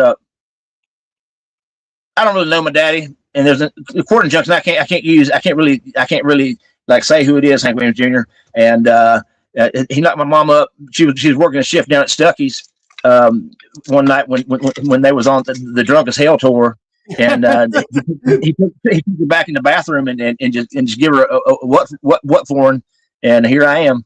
And Mama said it wasn't him. He said it was one of the roadies, but she's a lying bitch. I don't believe nothing she says. It comes out of her mouth. So I cannot use the word Hank Williams Jr. or Bo Cephas while promoting myself in any way, shape, or form. So I changed it to Bro Cephas. I'm pleased Bro Cephas, and I'm here to say I like hill hop music, play it every day. Hell yeah. Yes. So yeah, it's a lifestyle. It's a lifestyle. You got to lean into it. And like my first real like vision of it was I'm just a redneck in my big old truck. I got my 40-inch tire so I don't get stuck. Spotlight shining on a 12-point deer. We'll have a barbecue later with a keg of beer. I said, hell yeah, do what I please. I like to hunt, fish. I wipe my mouth on my sleeve. I'm just a country boy coming straight out the mountain with it, playing single. The whole crowd shouting, singing, hey, Cletus, sing us a song. Sing us when you like. Sing it all night long. I say, hell yeah, I live in the woods. There's only 4 other people in my neighborhood. No gangster, no bang my teeth, just country boys and trucks and jeeps. Beep, beep, beep, beep, beep, beep, beep, beep, beep, beep, beep, beep, beep, beep, beep. Barn dance up in the woods. Everybody rocking and feeling good. Too many honeys to even fit in the door. Leave them rocking all night and screaming for more. They're screaming, hey, Skeeter, sing us a song. Sing us when you like. Sing it all night long. Something like that. And then from there, I wrote. Amazing. That was amazing. Tommy, that was great, man. That was awesome. Thank you. I appreciate it. It's a family tradition. If to pardon the pun right there, it's a family tradition. They say, I do. And my half brother, third, he won't have nothing to do with me. I asked him if he wanted to collaborate on the album. He said, motherfucker, if you ever call me again, I will have you murdered. So I said, brother, I will pray for you. And see what he sent me a box of scorpions. Damn. You ever seen them? You ever seen them jumping bean like Mexican like scorpions? It opened the box, like something off Alien, but little tiny ones. Yeah. I was well on my face for days. Oh man. Yeah, man. See, I mean, you got to get in the mindset for hill hop, right? You got to think. You got to think. I got to get my aesthetic right. So I need to find a port. I need to find an old sofa that's missing a cushion and drag that shit out in the yard. We got to have a place to chill, right? We got to get correct. People, we used to drink them 40s. No, man, what we do, we get a keg and we just fill the 40s back up. It's cheaper that way, man. It's cheaper, that and moonshine. You ever drink moonshine, right? Hell yeah. You gotta be careful. That shit'll make you go blind. That if you pay yourself too much too, I heard that'll make you go blind too. But I tell you what, I have challenged that fucking notion, and I can say right here, I think I hold the record for most times in a single day, a single week, and a single year for not only my family but my whole graduating class down at Peckerwood Flats High. Wait, I got a serious question to tell me. Like, this is a serious question. Like, I used to watch that show Moonshiners on the History Channel. Is like Virginia one in West Virginia one of the biggest places probably for moonshine? And like, do you think that Virginia, they have it mastered? Probably like, it is the moonshine capital of the world is in Virginia. It's Rocky Mount, North Carolina. It's what's that? I can't remember the fucking the county. It's southeast of Roanoke. But it's Sumner County moonshine. God damn it. And that's also where they have like South Boston, like NASCAR track and like all that stuff comes out of the area too. And NASCAR came out of moonshine. Dudes running shine and like modifying their cars and stuff. Are you serious? Yeah, that's where it came from. Dude, that's insane. I never knew that. Yeah. That's amazing, man. I had no clue. That's really I tell you what, cool. if it's got wheels and a motor, rednecks will race it. I see. Yeah, one of my friends from my UFO group. She posted a group like Pennsylvania's kind of like that too. She went to one of those car crash derbies. She posted it on Facebook. Yeah. I was like, how do you know who wins this? It was just like a bunch of Yeah, cars like wrecking into each other. I'm like, what the fuck? I didn't want to disrespect her because I was like, I'm not, like I'm not, maybe I don't understand, I don't know, but like, yeah. You know how you know who won? It's fucking Fonzie, man. It's Fonzie. He wins every time. Didn't you see that episode of Happy Days? I mean, I think Yeah. that was up in is it Wisconsin or somewhere where that one was. That was also where you know that Mork was from Mork. He first landed there in Milwaukee and hung out with Rich Cunningham and the Fonz and whatnot. And the Fonz or Mork, he came down. He wanted to know what it was to be with a woman and stuff, and so Fonz called over Laverne from Laverne and Shirley and kind of trafficked her to Mork, and right there at the Cunningham's house. And the Cunninghams were out of town that weekend, so that was a perfect location for that situation. And he told him, just relax and go with the flow, dog. You know what's up. And he said, "Shut up." Dude, that's hilarious, man. What was I gonna say? Oh yeah, man, this was great, man. This was a great show. This was a great spur of the moment show. I think people really liked it. But it's like there's a lot of serious shit that we talk about. Yeah, I was just gonna say that, right?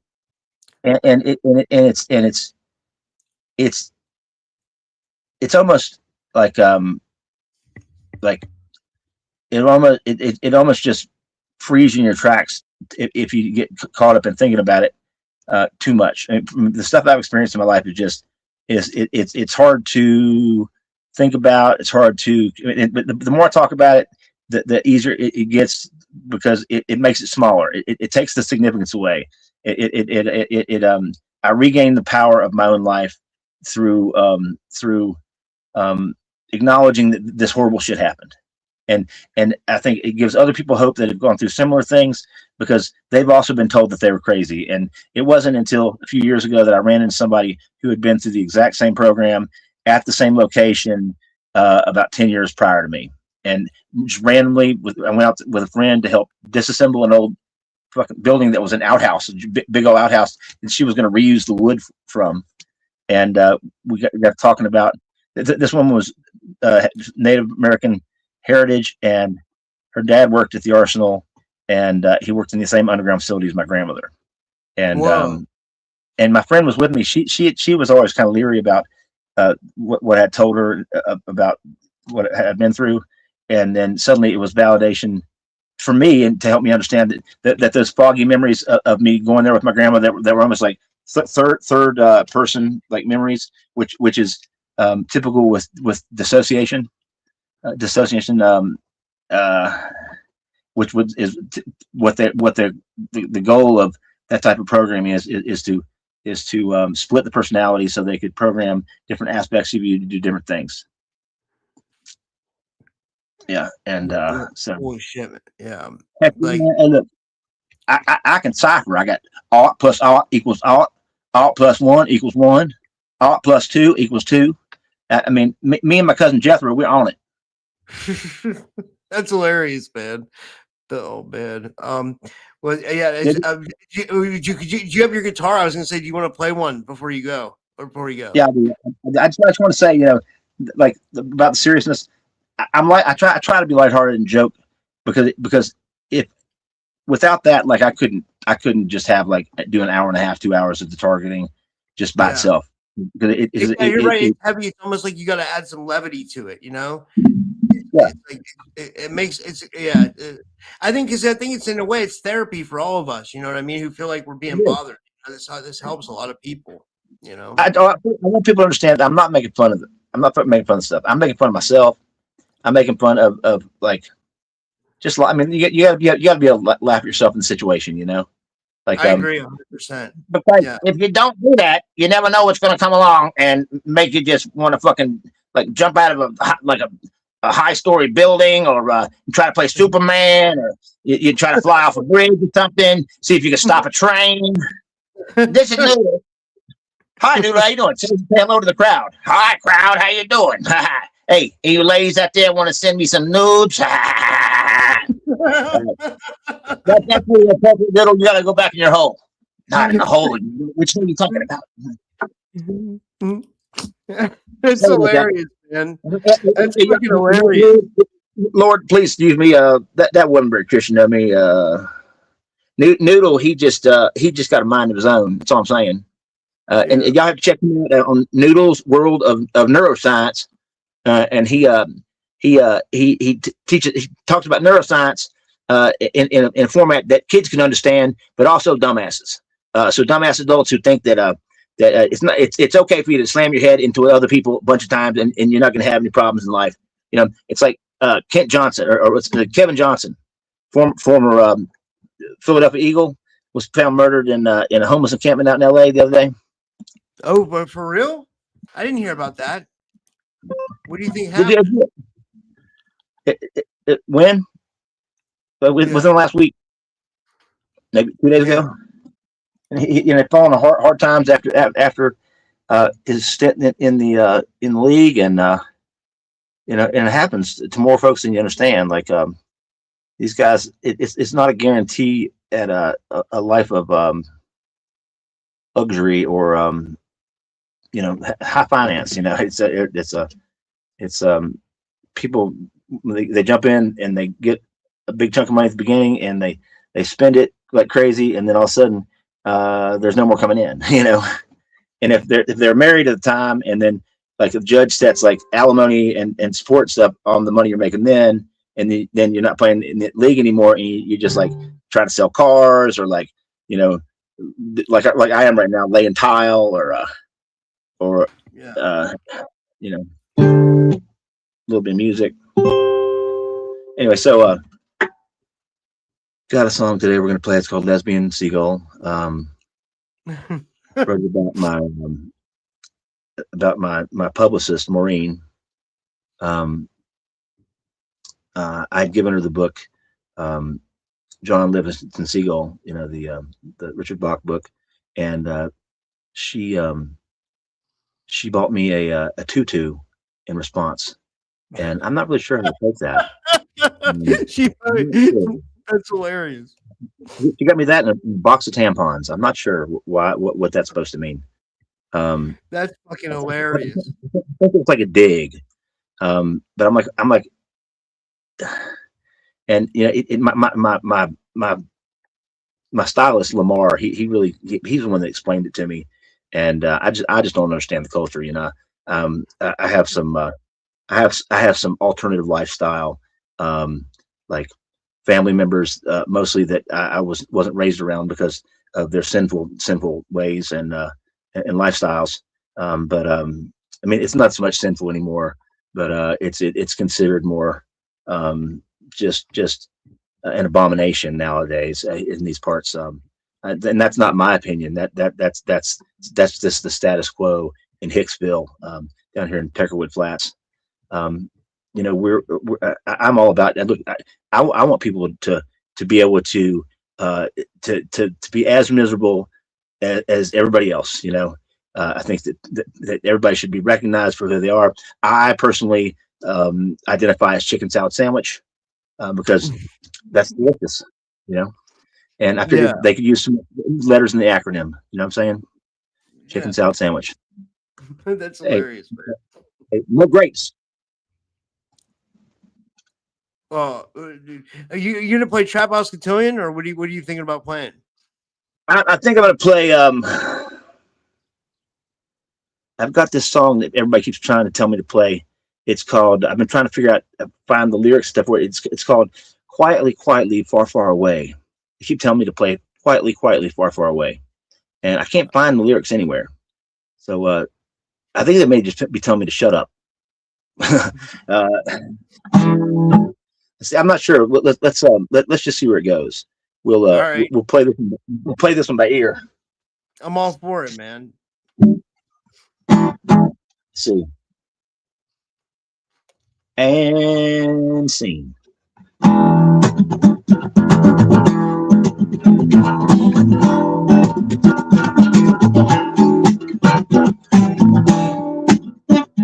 Woo!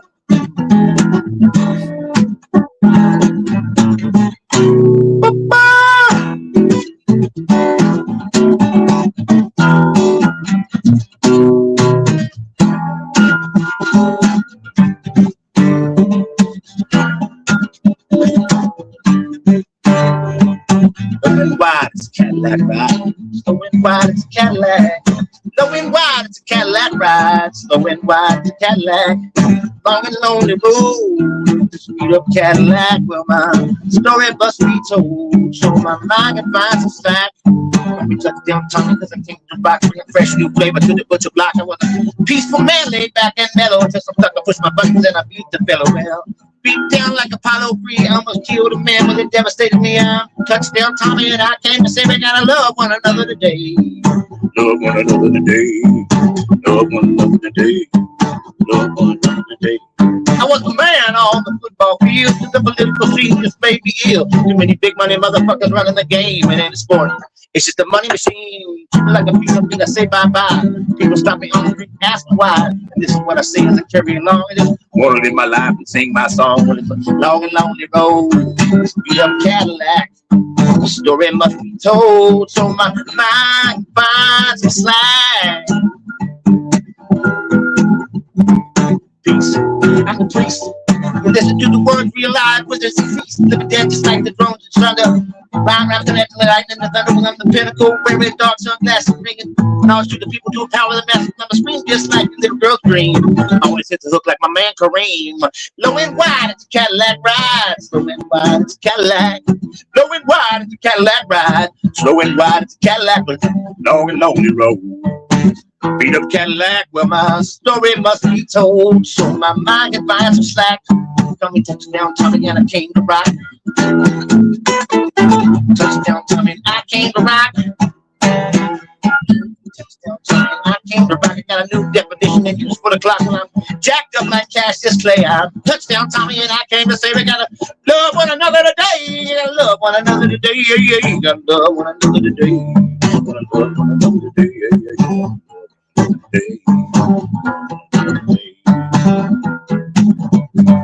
Low and wide, it's a Cadillac ride. Low and wide, it's a Cadillac. Low and wide, it's a Cadillac ride. Low and wide, it's a Cadillac. Long and lonely road in this beat up Cadillac. Well, my story must be told, so my mind can find some slack. Coming touchdown Tommy, and I came to rock. Bring a fresh new flavor to the butcher block. I was a peaceful man, laid back and mellow. Just a sucker, push my buttons and I beat the fellow. Well, beat down like Apollo 3, almost killed a man, but it devastated me. I'm touchdown Tommy, and I came to say we gotta love one another today. Yeah, yeah. Love one another today. We gotta love one another today. We gotta love one another today. Love one another today. Things don't get no better down the road I'm going. Dude, that was amazing, man. Holy shit. That was next level, man. Pitchy. I was pitchy. I was about C minus performance on my end. Sorry about that, guys. But thank you. No, Tommy, that was good, man. That was like next level shit. That was really good. That was like, holy shit, man. That was like, what? I mean, I'm like, that was it's like, yeah. I don't even know what to say. I wrote that in '99. Wow. And the jacked up like Cassius Clay, he had CTE, and it hadn't even been defined as a condition for another 5 years. So, wow. Just weird. It's weird. Hey, sometimes we see the futures. Sometimes,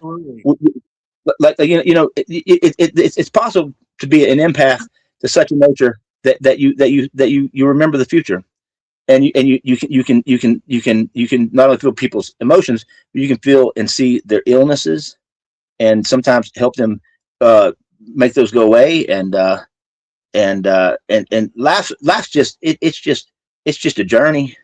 it's just a reflection of life, and you got to let an artist like grow and breathe, and just a reflection of where they're from and where they come from. Cletus, he's just salt the earth, old boy, and he's trying to get RC so to sponsor him, but they said his content is a little racy, he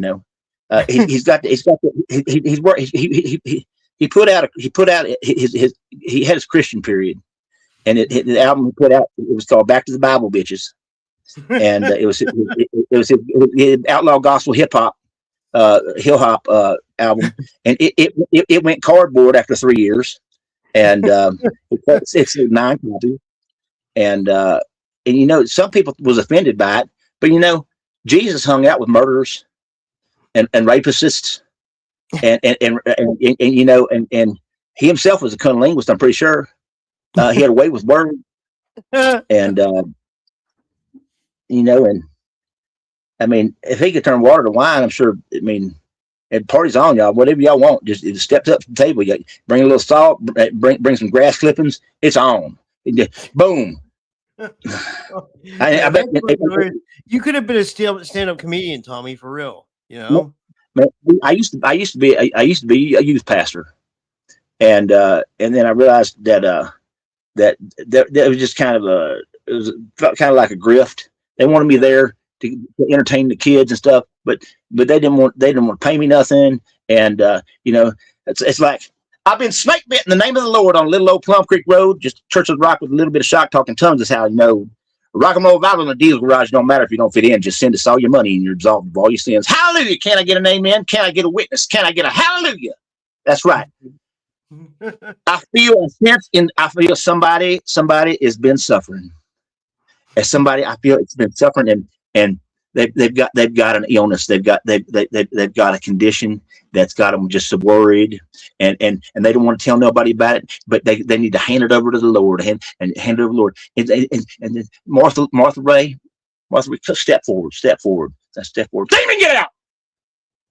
and I don't know if you've ever been snake bit at church, but they don't take you to the doctor. You gotta face that shit better. You have to have, and if you get sick or your hand falls off or something, I mean, it's probably because you're jerking off too much or something. I don't know. I haven't seen the whole rule book on that one, but I think they got it at the Vatican or something. I mean, like there was. I don't want to tell no Vatican like dirty jokes or nothing, or priest little boy jokes. I got a good one. It's like the young priest was there, and the main priest he had to step out for something. He was sick to the stomach, so the young pastor stepped in there, priest, and to take the confessional, and like he the guy in there is talking. Said he's like Father, I've sinned. I've had relations outside of my marriage, and I had one of them screwed down at the bar, gave me one of them slobber knob kind of deals there, and also I cheated on my taxes, and the guy I don't know what to tell him, so he sees the altar boy going by, and he reaches out and he goes Billy, hey, he goes what do you normally get for a blowjob and tax evasion? And Libby goes, That's hilarious, man. Only if you're Baptist or atheist or Hindu, anything but Catholic. Dude, this has been good, man. This is a great show. Well, I guess, I don't know. You want to do one more before we go, and then I'll just end it at that. I'll end it with the end of it. Yeah. Did you get that? The file I sent you? Oh, let me see. Hold on. Let me check. Hold on. Maybe I can show it. That'd be great. Like, let me see. Wait. Live, y'all, look here. But like a recording of it live, I don't have any. It'll be in your WhatsApp. Oh shit! I just got that on my phone. Let me see if I can. Let me see. I'll pull it up. Like, maybe I can just show on that. My battery's dying. I can't see the chat. I wish I could see the chat. Hey, anybody out there? I don't know. Looking for somebody to send money to. I'm down. I'll be your Huckleberry. I've been financially strained lately. I've been trying to get out to see my son, and he lives out in the middle of the country. And last time I was there was February. His granddad threatened to have me murdered, and he's connected to the mafia and whatnot. And he used to be a defense attorney, and his partner was the guy that they based Better Call Saul on. And he had been a defense attorney in Kansas City, and then moved to Vegas and became the mayor of Vegas. Oh, that's his name. Anyway, it didn't play. It didn't go. The file didn't come through, but I would only be able to show it on my phone anyway, because like I only have WhatsApp on my phone. But it's okay. Like we can show it next time. Like we'll just plan on. I'll do another song. I'm not really feeling Trap House Cotillion tonight, but whatever you want. I think. Great. I'm trying to think. Shall we go stank on it, or shall we start something a little more tender-hearted, like "Bitch Better Have My Money," or cornbread, corn-fed, thick-ass thighs make C-notes fly, locked in the leg lock, punch in the eye, ass so fine make a grown man cry, something like that. I mean, that's my homage. That's my homage to Johnny and June Cash, Carter Cash. Oh yeah, their love. They had just a tender love like that. My grandparents they got remarried. They had the marriage ceremony, and their song was "Whoop, There It Is." That's hilarious. Whoop, there it is. Check it, direct it. I can't even say it. I can't even say it like that. I about said a record set. But that's where Pharrell got his first comeuppance, and he's a nice guy. I had a long talk with him at his 10th high school anniversary, which is a weird place to catch up with somebody. I didn't go to school with him. My girlfriend did. Wow, that's Princess Anne, Virginia Beach. Yeah, nice guy. I think he liked the fact that I didn't treat him any different than I did, the waiter that I cussed out 10 minutes earlier. And I kind of told his bodyguard to get to fucking step off and just we could just gonna have a chat, And I thought it was somebody. I didn't know it was that all I want to do is zoom and a boom boom and just shake your rump. That's how he made his first lick right there. And then he sang a song about a room without a roof. And you know what that's called? A fence. Wow. Dude, that's a room without a roof. That's a courtyard, man. Think about it. That ain't a room. Unless it's a room that a hurricane done took the roof off. or like if Funkadelic played there and the motherfucker, the motherfucker, right, and blow the roof off the mother. And George Clinton, he's another one I met. I met him in New Jersey at a Flying J. A couple weeks after he was inducted to the Hall of Fame. Nice guy, really nice guy. He sat there and talked to me at the urinal for at least 20 minutes. Wow, that's insane. I love that. Yeah. Maybe a little uncomfortable. One thing I want to do is before we, because like what I'll do is like after you play the song, I'll just cut the video. So I was gonna say, can you tell people how they can follow you and like if they want to donate to you and if or whatever like whatever you want to promote. And thanks, man. This was awesome. But sell my art. So if anybody's interested in art, hit me up. You can contact me at TommyMusicEdwards@gmail.com or touchdownTommyEdwards@gmail.com. You can also find me on TikTok at Tommy Edwards or Touchdown Tommy, something like that, and also at Southern Rail Mercantile. That's another that's my backup TikTok. And I have Cash App. My Cash App is hashtag Dr. Gonzo Bing Bong, and it's Big D, Big G. Everything else is lowercase. Dr. Gonzo Bing Bong. Write that down, okay, guys. Dr. Gonzo. This is like the portion of the Sunday service where we pass around the collection plate, and you guys can tithe if you want to. Hey, because God said that I needed some new seat covers for my car, and You're hilarious. and the car because my transmission went out Wednesday night.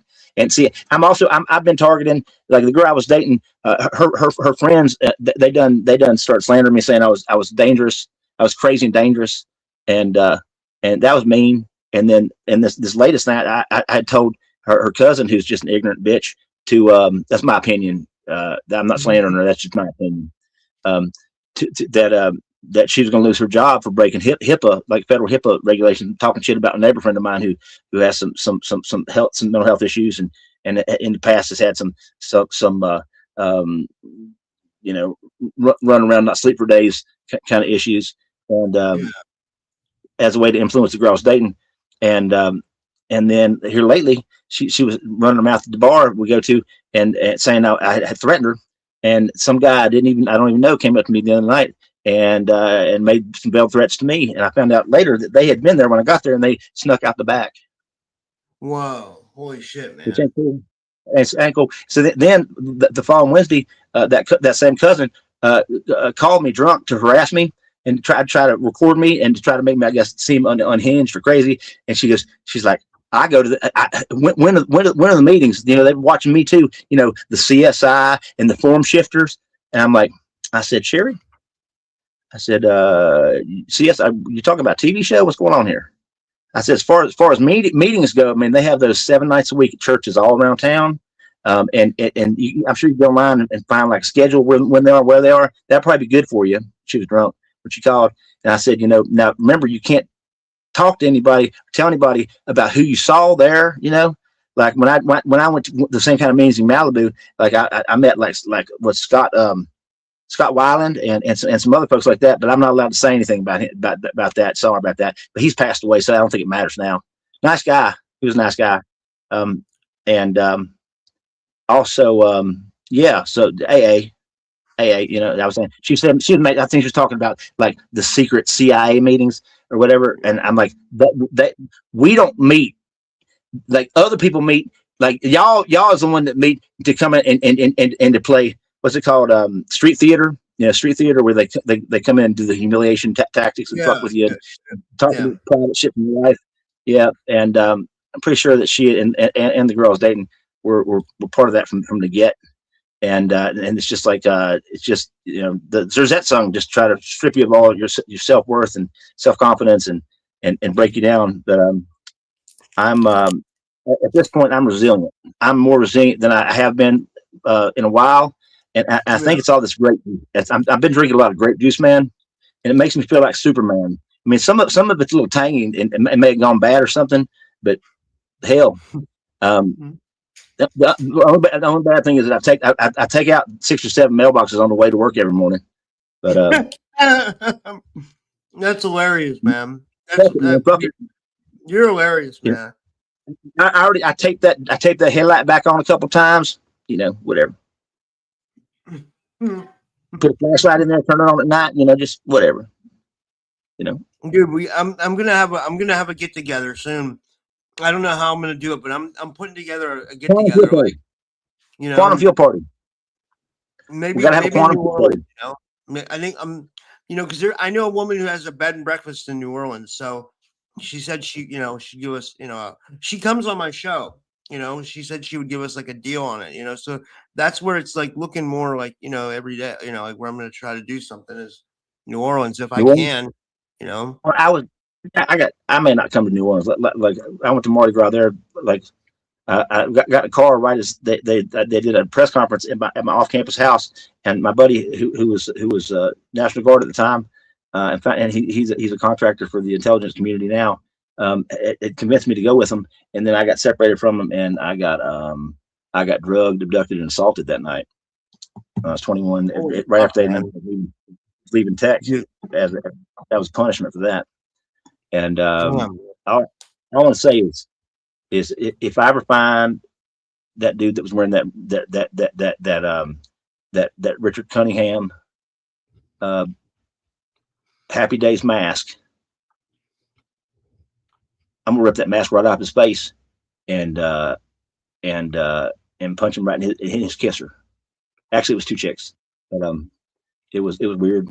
And I came to about 5:30 in the car, a cab, and where do you want us to drop you off? And I was on Canal Street, and so maybe Charleston, South Carolina.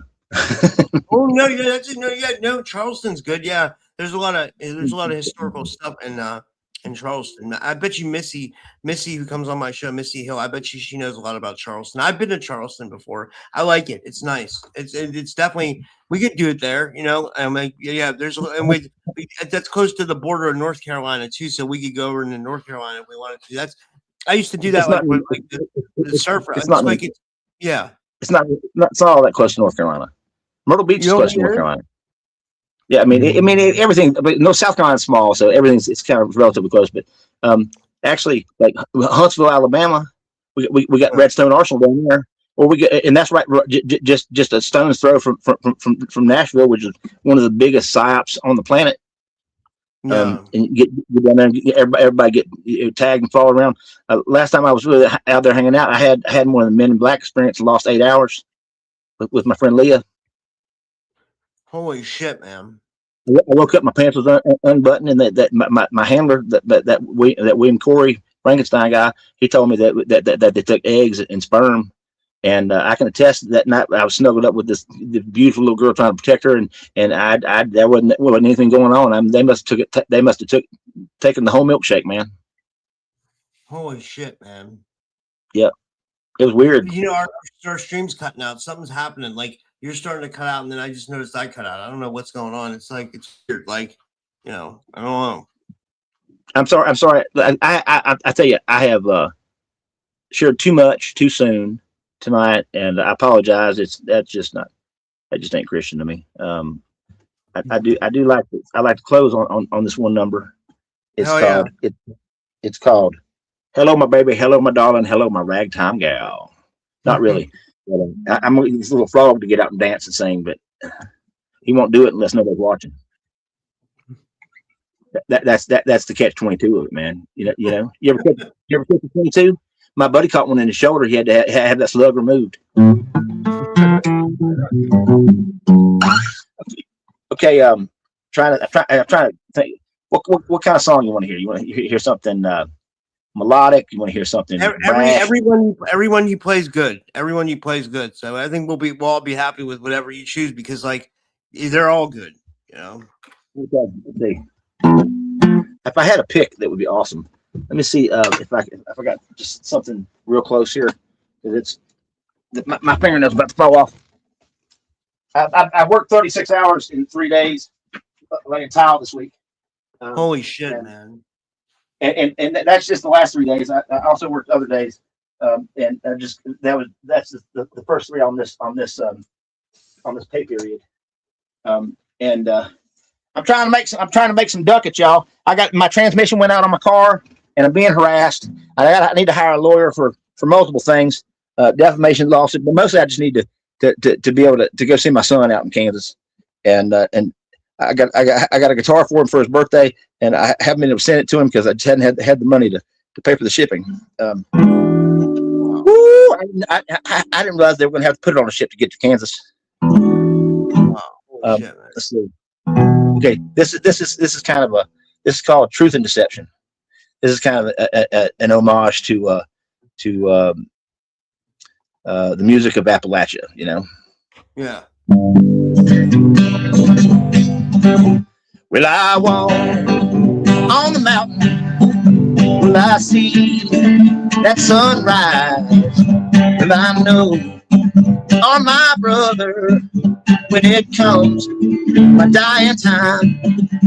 Listen soft, me dear mama, listen to the marble songs. I hope you feel the truth I speak here about a good life gone wrong. I was a child, I was a savior, I was a hope in troubled times. Still alive, on forever, just a short time neath earthly skies. Listen all to me, dear sisters, listen to a marble song hope you feel the truth I speak here about a good life gone all wrong. About a good life gone all wrong. There is truth, there is deception, there is peace of heart and mind. There is a path into the kingdom. It is narrow and hard to find. Listen, Saul, dear Daddy, listen to my mournful song. Hope you feel the truth I speak here about a good life gone all wrong.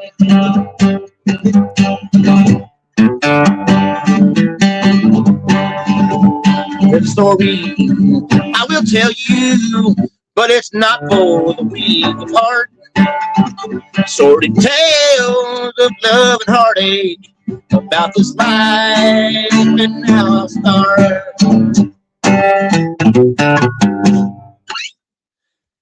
Dude, that was amazing. Goodness gracious. Dude, this was amazing. I just want to say thank you so much to Tommy. This was awesome, guys. Thank you guys for tuning in tonight. I think I'll be back tomorrow, or I maybe have a day off tomorrow. But I mean, you know, I'll see you guys one way or another soon here. Thank you, everybody, for tuning in. Thank you, Tommy. I love you guys. I'll